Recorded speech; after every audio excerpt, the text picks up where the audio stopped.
মূল ইস্যু একটাই, উত্তরবঙ্গের ৮টি জেলাকে নিয়ে পৃথক কামতাপুর রাজ্য গঠন।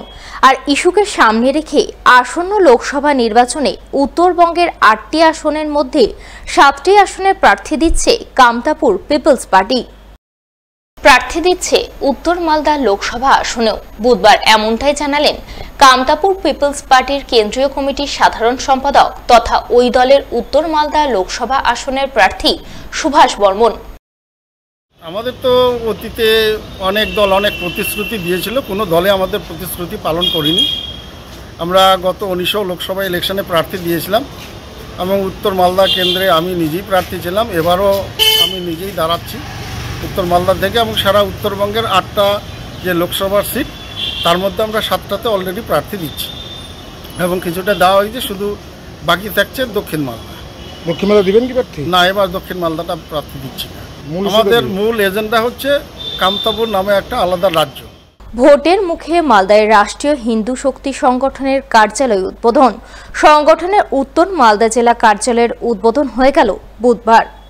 এদিন পুরাতন মালদার কোর্ট স্টেশন এলাকায় এই কার্যালয় উদ্বোধনের ছবি নজরে আসে। ফিতে কেটে কার্যালয়ের আনুষ্ঠানিক উদ্বোধন করেন রাষ্ট্রীয় হিন্দু শক্তি সংগঠনের রাজ্য সভাপতি শুভঙ্কর বৈদ্য। এছাড়াও উপস্থিত ছিলেন সংগঠনের সাধারণ সম্পাদক সৌমেন মণ্ডল, উত্তর মালদার সভাপতি শেখর রায়, সাধারণ সম্পাদক প্রসঞ্জিৎ সরকার সহ আরও অনেকেই।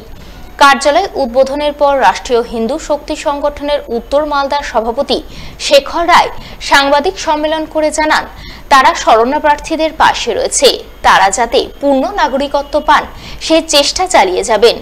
জেলা অফিস এখানে আনুষ্ঠানিকভাবে উদ্বোধন করলাম এবং আমাদের একটা বড় পদ আমাদের সংগঠনের সে পদটা ডিক্লেয়ার করা হলো। বর্তমান পরিস্থিতিতে সিএ কার্যকরী হয়েছে পশ্চিমবাংলায় বা সারা ভারতবর্ষে।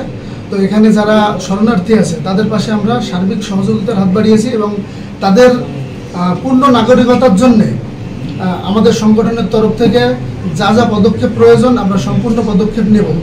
যেভাবে সহযোগিতা করলে তাদের কোনো অসুবিধা হবে না এবং এই দেশ থেকে একজন শরণার্থীও যেন বাংলাদেশে বা পাকিস্তানে আফগানিস্তানে ফিরে যেতে না হয়, তার জন্য সম্পূর্ণভাবে আমরা তাদের সাথে থাকব।